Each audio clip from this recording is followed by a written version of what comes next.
de las dos sesiones anteriores que hemos venido abordando en la clase de comunicación y sociedad desde el área de sociales. Eh, entonces, pues acá les voy a proyectar lo que hemos estado abordando. En nuestra primera sesión empezamos a trabajar un poco sobre el tema de la esclavitud y empezamos como a hacer una relación histórica en cómo se ha transformado estos procesos de esclavitud. Nosotros generalmente asumimos que la esclavitud siempre ha estado vinculada a las personas de raza negra, a las personas provenientes de África, pero en este desarrollo pues vamos a ver que la esclavitud siempre ha estado presente en los distintos continentes donde ha estado presente cualquiera de las civilizaciones, pero ha tenido unos caracteres distintos. Entonces, el primero que vamos a observar va a ser a partir de las guerras. Todas las sociedades que se han tenido que enfrentar entre sí, ya sea por motivos de territorio o por querer tener más riquezas o recursos naturales, se han tenido que enfrentar entre sí por ser los poseedores de esa tierra. Entonces, en ese caso, vamos a ver que los distintos grupos humanos en todos los continentes, incluso en América, pues van a tener distintas guerras y esto generaría que el grupo que va a ser vencido, el grupo perdedor, pues va a ser sometido a la esclavitud. Entonces, en los grupos indígenas, por ejemplo, antes de la llegada de los españoles ya existía la esclavitud, obviamente con un carácter distinto. Va a ser una esclavitud que va a ser generada a causa de la pérdida de las guerras de las etnias que hayan perdido contra otras etnias. Recuerden como hemos venido tratando en clases anteriores, aunque todos hagan parte de la misma raza, van a tener características culturales distintas que nosotros vamos a denominar como parte de las etnias. ¿Listo? Entonces, nuestro primer elemento que va a ser parte de la conformación de los procesos de esclavitud va a ser a través de las pérdidas de las guerras. ¿Listo? Este va a ser como el más difundido. El segundo elemento que vamos a tener en cuenta va a ser a partir de las deudas que no podían pagar. En algunas de las sociedades como en Mesopotamia o en Egipto, cuando alguna persona adquiría una deuda muy alta y después de cierto tiempo no podía efectuar el pago de esta deuda, entonces lo que vamos a encontrar es que la forma de poder realmente pagarle la deuda a la persona va a ser a través del trabajo generado por medio de la esclavitud. Entonces, esas familias o esa persona que heredaban, que tenían una deuda, pues iban a pasar a ser esclavos de la persona a la que le debían ese dinero. El inconveniente acá va a estar en que las deudas se van a heredar.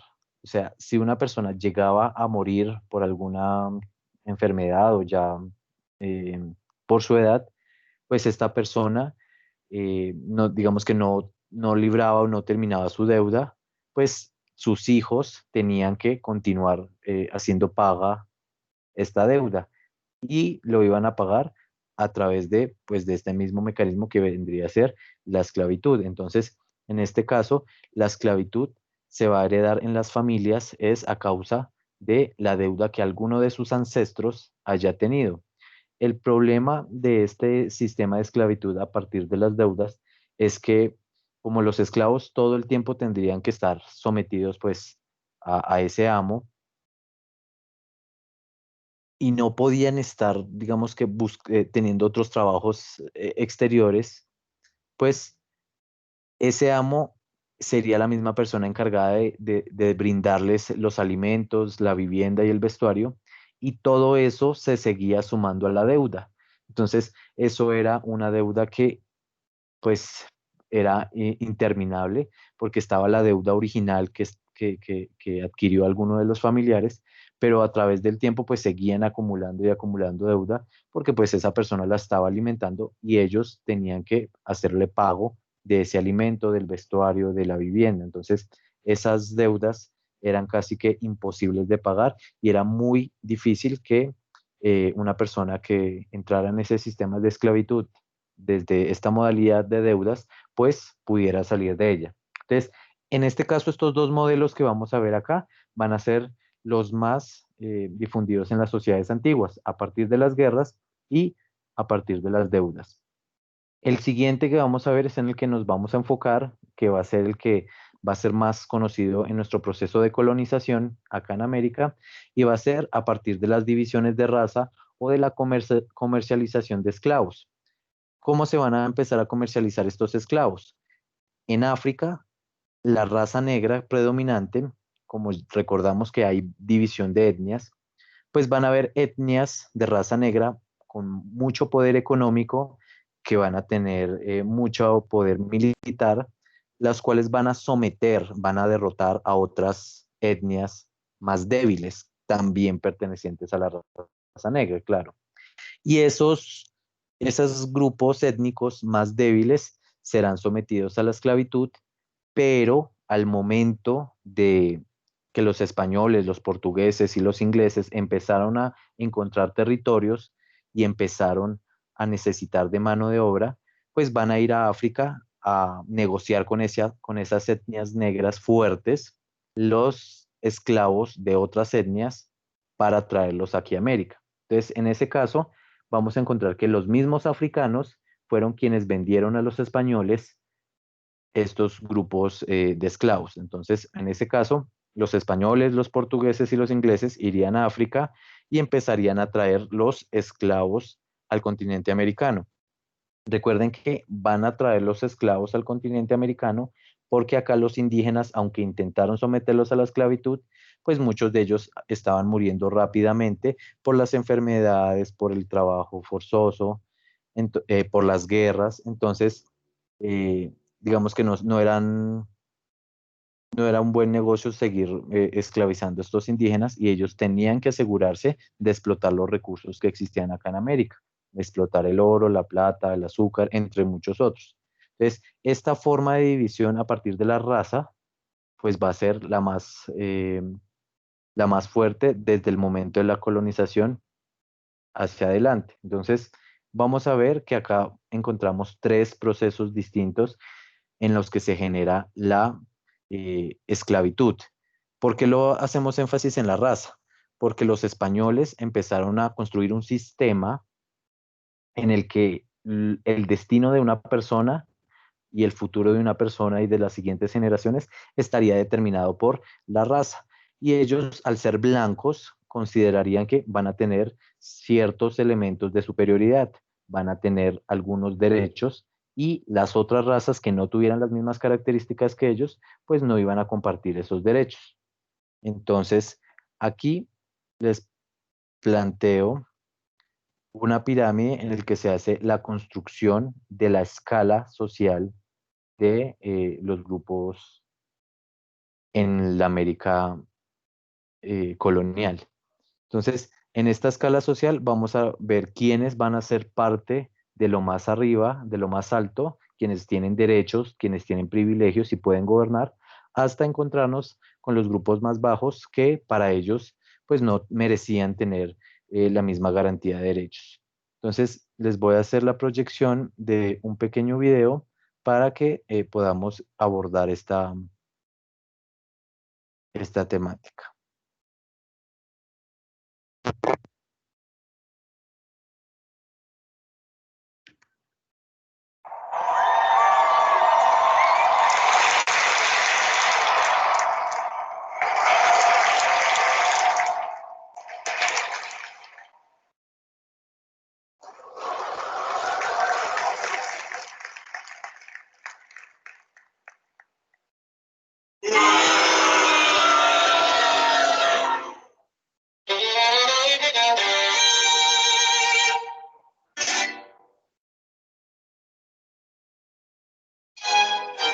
La América colonial, al igual que las civilizaciones azteca, inca y maya, era una sociedad estamental, es decir, que había grupos sociales con diferentes jerarquías.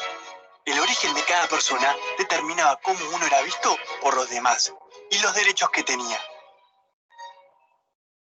El sector dominante eran los considerados blancos. Este grupo estaba formado por los españoles nacidos en España, también conocidos como peninsulares, y los descendientes de españoles nacidos en América, a quien se los llamaba criollos.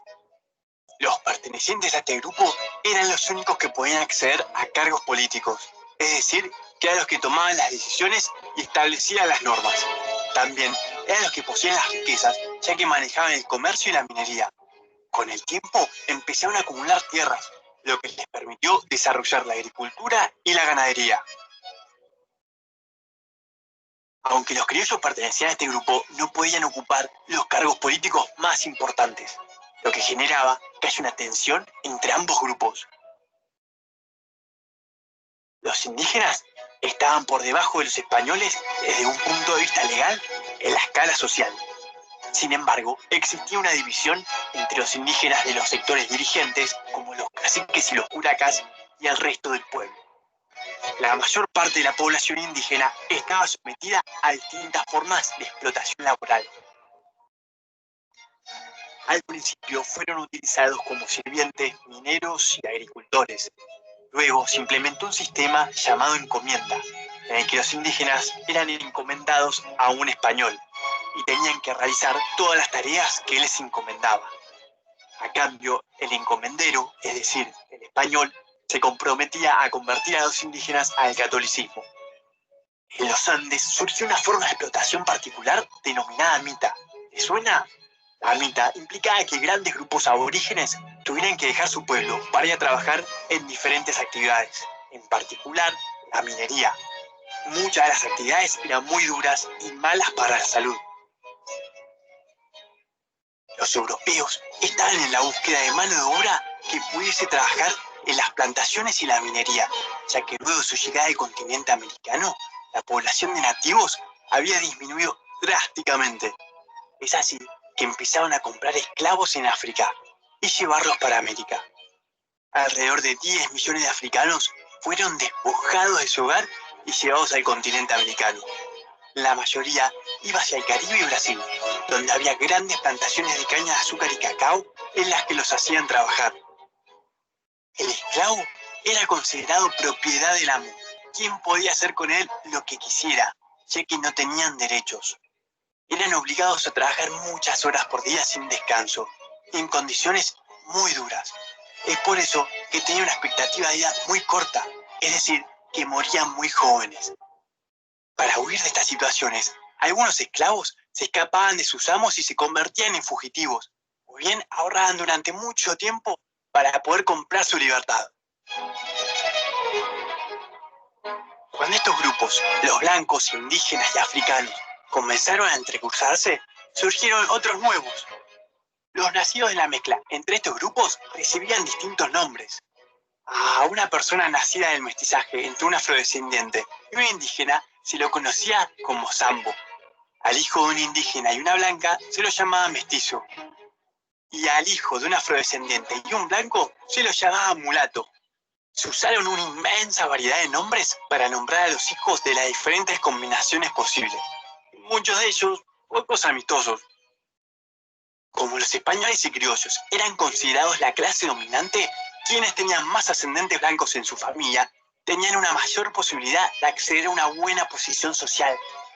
Por el contrario, quienes no tenían esos orígenes sufrían desventajas y eran tratados con inferioridad.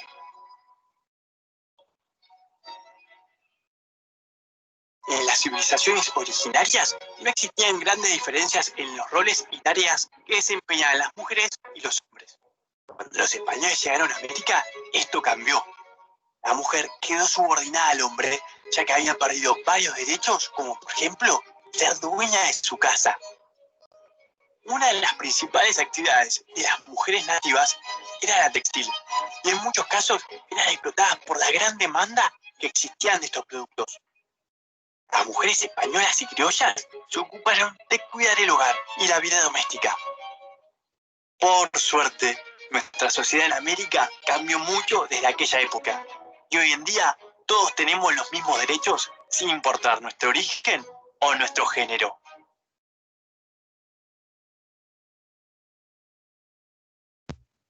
Entonces, aquí estamos viendo un poco de en qué consistía como esta organización social que se va a generar en la colonia y pues como aparecía en este video, vamos a ver que las personas que se van a encontrar en la cima de esta escala van a ser las personas de raza blanca, pero van a ser los blancos solamente españoles, quienes van a tener los privilegios, van a tener los derechos, van a tener las riquezas y van a tener la posibilidad de gobernar.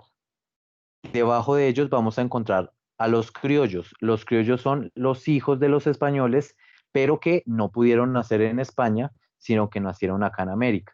Y por el hecho de haber nacido acá en América, van a perder alguno de sus privilegios. Y el privilegio que ellos iban a perder era el no poder gobernar el territorio. O sea, ellos tenían una buena posición social, generalmente tenían dinero, pero no podían gobernar. Esto iba a hacer que se generaran choques entre blancos españoles y blancos criollos. Después de eso vamos a encontrar en una tercera posición a los grupos indígenas, quienes no tenían las grandes riquezas, no tenían propiedad, pero eran respetados, por así decirlo, porque eran protegidos por la institución de la encomienda. O sea, o sea, tenían que ser tratados con respeto, aunque pues no todos lo recibían realmente ese respeto, pero pues eran considerados con un poco más de valor que, por ejemplo, las personas de raza negra, quienes fueron sometidos a la esclavitud en este continente. Por último, vamos a encontrar acá un proceso de mestizaje, que este mestizaje pues va a ser generado a causa pues de las mezclas entre las razas que van a estar habitando este territorio americano. Lo estoy poniendo acá de últimas, pero eso dependía de la tonalidad de piel que realmente tuviera esa persona. Van a crear distintas categorías como zambos, mestizos o mulatos, entre muchas otras, pero entre más blanca o más claro fuera su tono de piel, pues iba a tener un poco más de posibilidades y de derechos. Mientras que entre más oscuro fuera su tono de piel, pues el reconocimiento de los mismos iba a ser menor. Entonces, pues esto dependía, era especialmente de cuántas personas blancas existieran en la descendencia de su familia. ¿Listo? En este caso, pues esta va a ser la forma de clasificación social. Y recuerden que siempre estará basado por el tema racial, en el caso de América. ¿A qué me voy a referir con esto? Por ejemplo, puede que un español perdiera su dinero, que ya no tuviera riquezas pues tuviera que hacer cualquier trabajo. Por el hecho de ya no tener dinero, no iba a perder sus privilegios, porque su estatus social se lo daba era la raza a la que pertenecía, no el dinero que tenía.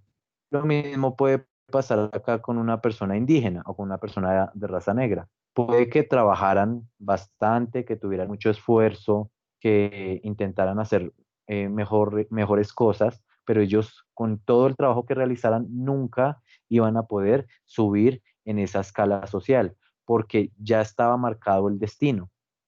Al ser parte de esa raza, pues él ya tenía una forma de vida determinada. Así lo habían establecido los españoles, quienes eran las personas que tenían el poder en ese momento en el territorio americano. Entonces, esa persona tenía ese destino y las siguientes generaciones pues iban a tener el mismo destino.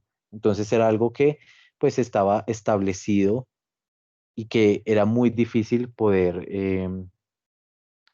transformarlo. Porque quiero que tengamos muy claro esta parte. Nosotros el próximo año, cuando estemos en la meta del segundo trimestre de grado quinto, nosotros empezamos a retomar historia de Colombia. Y en ese caso, la historia de Colombia que vamos a desarrollar va a iniciar con este proceso de escala social que veremos el por qué y el cómo se empiezan a generar tensiones entre las distintas castas en contra pues, de este sistema español y pues esto generará distintas revueltas, distintos enfrentamientos que mucho más adelante pues se verán reflejados en procesos como la independencia. Entonces, pues yo sé que hay muchos chicos que no se pueden conectar. No olviden que si tienen de pronto alguna pregunta, me pueden escribir a través del grupo de WhatsApp o inclusive pues si quieren pueden dejar la pregunta en el video de YouTube que les comparto y yo, pues en el momento que pueda, lo más pronto posible, responderé cualquiera de sus dudas. Voy a enviarles también por el grupo de WhatsApp la meta del tercer trimestre, en donde empezaremos pues ya a abordar en lo que nos queda del próximo año, perdón, de este año, de estos próximos meses, eh, lo que viene a corresponder con la forma de organización política del Estado colombiano. ¿Listo? Entonces les voy a enviar también esa fotografía y escriben por favor en sus cuadernos la meta de aprendizaje número 3. Eh, en una próxima semana pues estaremos enviando la guía integrada de PIC y de CSRP de lo que nos queda de este año y pues yo realizaré un video en el momento que, o bueno, en la actividad que corresponde a ciencias sociales y a las materias que estén articuladas conmigo. Muchísimas gracias. Hasta luego, chicos.